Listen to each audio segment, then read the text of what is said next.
A very good evening to you. You're right in time for the Younib TV news at 9 with me, Eunice Mutua. We have a lot lined up for you, including the details of Kenya and Senegal signing an agreement to scrap visa requirement for the two countries. We'll also tell you the call to erect statues of the late former Prime Minister Raila Odinga in some of the counties in Nyanza region. But first, let's take a look at our top stories.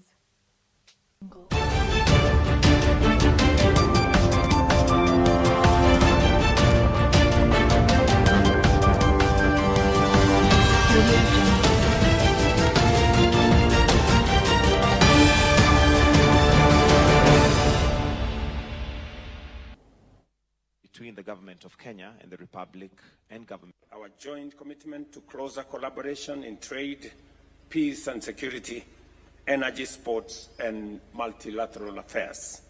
Our collaboration in these sectors aims to not only enhance prosperity, but also to promote sustainable development between our two nations.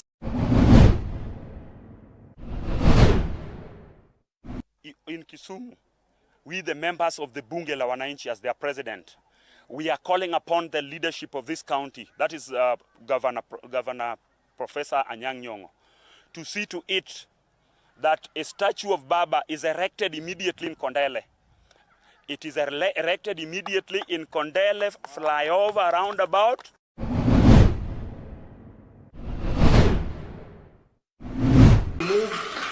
Number one, we have a challenge of high turnover of CSs in that ministry.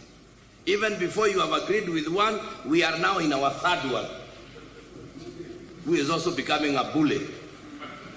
And we must say this, because this is a new expenditure, we want a conditional grant that will ensure, number one,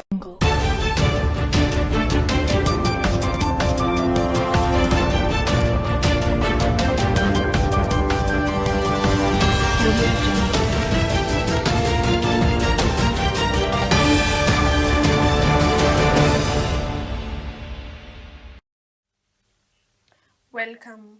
Kenya and Senegal have entered into a significant bilateral agreement which permits citizens of both nations to travel without visa requirements, representing a crucial advancement in enhancing diplomatic and economic relations between these two African countries.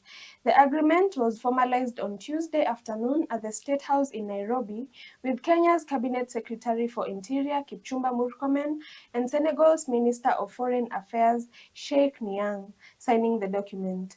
The event was observed by President William Ruto and the visiting Senegalese President Bassirou Diomaye Faye. Between the government of Kenya and the Republic and government. Our joint commitment to closer collaboration in trade, peace and security, energy, sports and multilateral affairs. Our collaboration in these sectors aims to not only enhance prosperity, but also to promote sustainable development between our two nations. We are also united in the determination to capitalize on these synergies for the mutual benefit of our citizens and the continued advancement of our bilateral relations. Bilateral cooperation, in particular, economic and trade, investment, are not reflecting the existing potential. And I remain convinced that we can do much more and we can definitely do better. In many sectors, as we have discussed it earlier, in particular agriculture, where efforts are being made with a Kenyan company that has started operating in Senegal in the area of irrigation. The Council of Governors asserts that Health Cabinet Secretary Aden Duale is responsible for the ongoing crisis in the health sector. During the 27th Annual Kenya Clinical Officers Association Conference held in Naivasha, the governors, represented by their Health Committee Chair, stated that the ministry is nearing collapse due to frequent policy changes and inadequate coordination. The council has declared an increase in risk allowances for clinical officers as it advocates for improved welfare and reforms within the healthcare sector.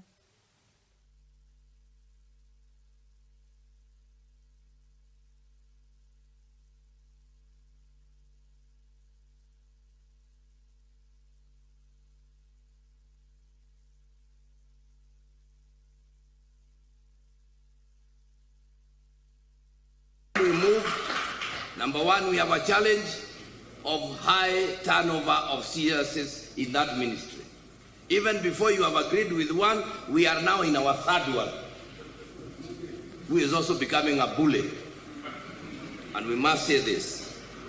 Because this is a new expenditure, we want a conditional grant that will ensure, number one, these UHC staff for the next 2 or 3 years are assured of their salaries in the way they are, the SRC, because allowing them to just walk away and you are told go to counties, there's going to be a challenge. The second thing that sized, the need to caution county government employees from losing their cover due to delayed exchequer disbursements.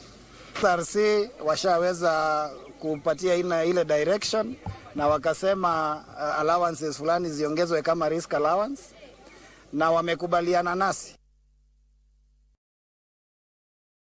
Residents from Nyanza region are demanding county governments from the area to initialize a plan to build a statue in respect of Raila Odinga as a sign of respect for his great contribution to national democratic politics. Led by the chairman of the Kisumu County Bunge la Wananchi, they say the statue should be built at a historically important place to enhance Raila Odinga's political legacy. In Kisumu, we, the members of the Bunge la Wananchi as their president, we are calling upon the leadership of this county, that is Governor Professor Anyang' Nyong'o, to see to it that a statue of Baba is erected immediately in Kondele.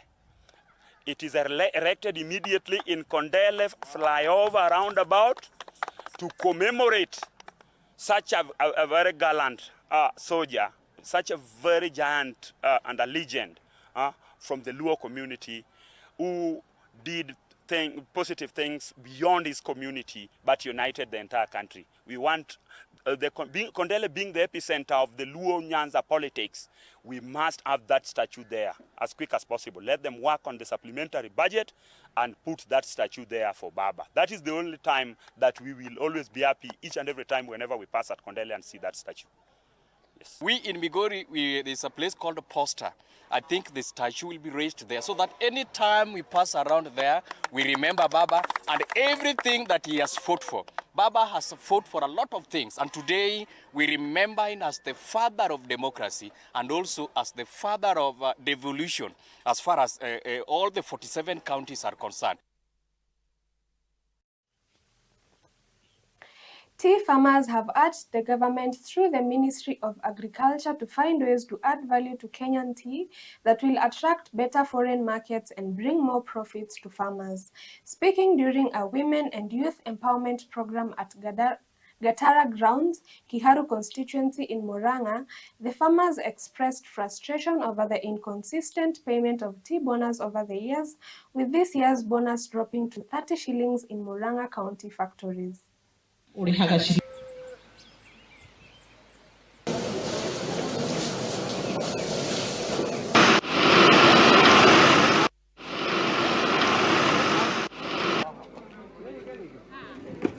is have an effect on the farmers themselves because the money they expected is definitely lower than what they got last year or what they anticipated. And definitely they are affected because most of them usually have commitments, and even in our institution they had taken loans based on their performance of the previous years, and so definitely they are going to be affected mainly because they might not be able to service the loans the way it was anticipated. And so that is a challenge. Tea farmers actually got very disappointed, and there are many dynamics that may have caused the price of tea to go down. But what I would urge the Ministry of Agriculture is to stabilize this sector, because a difference of a kilo of tea from between last year and this year has been like 15 to 17 shillings. In fact, in Murang'a County, we have some who have received maybe 31, others 29. And I think that was a very low, it was a very low output for the tea farmers. We are going to take a short break right here on Younib TV News at 9. Stay tuned.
Welcome back. Some businessmen in Diani Town, Kwale County, have complained of being harassed by gangs of young criminals. The businessmen want security forces to step up patrols, saying the lack of security will affect business and the tourism sector. They have also urged residents to maintain unity and demand equality in employment opportunities in the county government.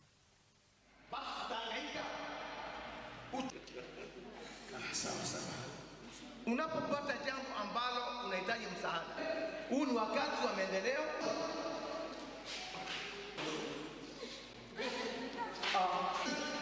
Tuweze kwenda kwa watu wetu. Kwa hiyo ni kwamba tunaomba usalama ukaweze kuangaliwa vyema ili watu wa Kwale wakafanye kazi kwa bidii. La pili, na kwa amani. La pili, wakati usalama haupo, tunategemea bahari, beach. Wale watu wetu wako pale wazungu wanatoroka, investors wanaenda. Kwa hivyo Kwale inateseka. Kwa hivyo ningeomba usalama uwe wakati wote, usiku na mchana, kwenye njia zile tunatembea. Manake tunatembea na tunauoga hapa. Tukifanya kazi yetu tunafanya na uoga. Manake ujui mtu wa mapanga anakuja saa ngapi. Ujui mwizi anakuja saa ngapi. Hiyo ndio ombi yetu. Tunashukuru sana gavana wetu kwa kupatia nafasi hata ndani ya hii serikali yake. Ameweza kutupatia nafasi ili tuweze kufanya kazi pamoja, kwa vile hana ubaguzi. Kifika hata ni maendeleo, hana ubaguzi. Kifika hata ni watoto wetu pia anawashughulikia kama jamii zingine. Ndio tuweze kuvuta kile kiko kwa serikali yenye ya hii jimbo la Kwale, na tupate kuwa karibu na hii serikali ya Kwale, tuweze kuongea na serikali tukiwa karibu. Wakati kazi zimetokea kwa serikali ya jimbo la Kwale, vijana wetu ndio wasitengwe. The judiciary has planned to launch an alternative justice system in Kericho County as part of its efforts to reduce court backlogs and facilitate access to justice through community-based mediation methods. A committee chaired by Court of Appeal Judge Professor Joel Ngugi is working with court users and justice stakeholders to strengthen the use of traditional and community-based mechanisms in resolving disputes.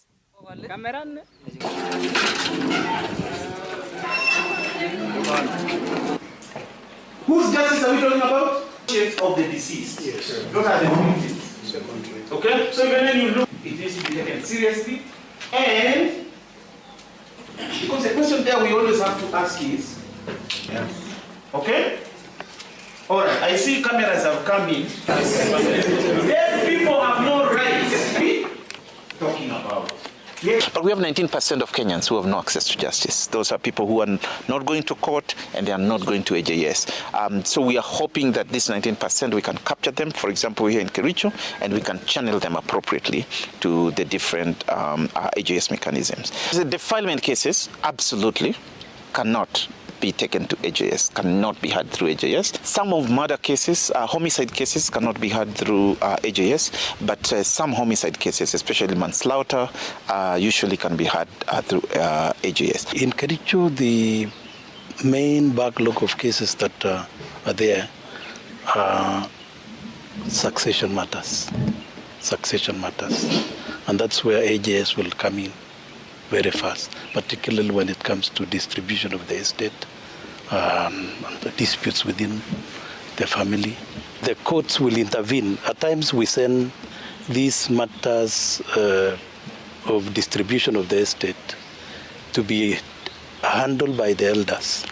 Then when the outcomes come and the daughters are excluded, the court will just nullify whatever decision was done and then enforce the constitutional, provision by ensuring that their daughters inherit.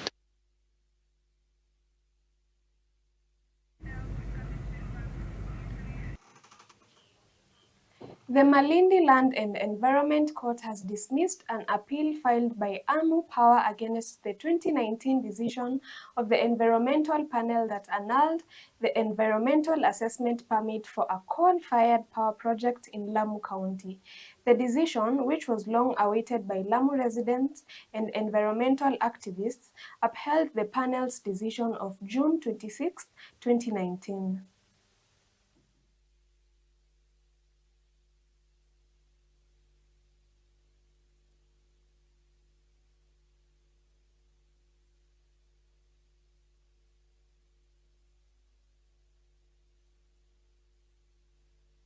Wa Lamu ambao idadi yao ni karibu watu 300,000 ambao wametapakaa maeneo yote ya Lamu na katika viungo vyake. Hao watu wote walikuwa wana shida, wana tabu na wanahofia maisha yao na chakula zao na mazingira yao kwa sababu ya mradi huu wa sumu ambao laiti kama ungekubalika huyo pale, basi inamaanisha Lamu ingepotea, maisha ya wakazi wa pale yangeharibika na tungekuwa sisi hatujijui, hatujitambui.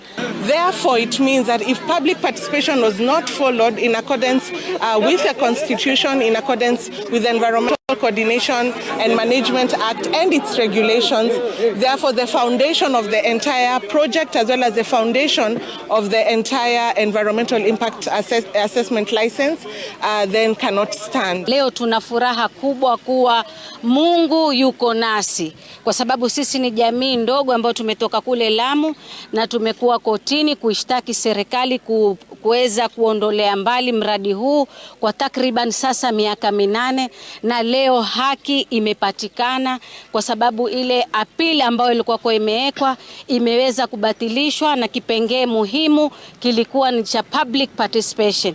Kwa hivyo Wakenya wenzangu, tuelewe kuwa katiba imetupatia sisi fursa kubwa ya kuweza kutoa maamuzi katika maendeleo ambayo yanafanywa.